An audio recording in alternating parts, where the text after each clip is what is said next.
Insta et le YouTube, on se retrouve, nouvelle semaine, nouveau c'est lundi que lisez-vous, et j'avoue, il n'y a pas eu trop d'avancées. La semaine dernière, j'étais sur Un chant avec le duc des mers de Elise Kova. Vous le savez, c'est une de mes sagas favorites. Et d'habitude, il faut dire que je le lis légèrement plus vite. Et pour être tout à fait honnête avec vous, il est encore avec moi pendant cette nouvelle semaine. Voilà. J'avance, attention, j'avance. Mais je pensais le lire beaucoup plus vite. Vous me pardonnerez.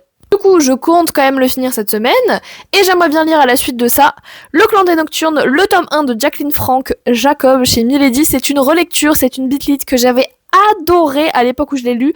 J'ai vraiment super hâte de la relire. Le dernier, je vous en ai encore parlé la semaine dernière, Les Microsaures, le tome 1, Le secret des dinosaures de Pénélope Plessis. On est sur de la jeunesse avec des petits dinosaures. J'ai rencontré l'autrice, le tome 2 sort au mois de janvier. Que demander de plus? La semaine prochaine, je vous ai fait une sélection de 3 livres en espérant que j'ai pu finir les livres de cette semaine.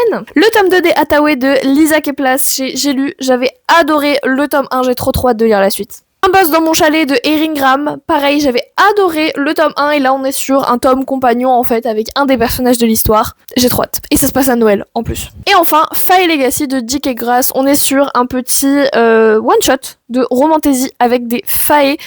J'ai encore plus hâte, et en plus j'ai déjà rencontré l'autrice et pareil, j'ai trop hâte. On se retrouve la semaine prochaine en espérant que j'ai un petit peu plus lu que cette semaine.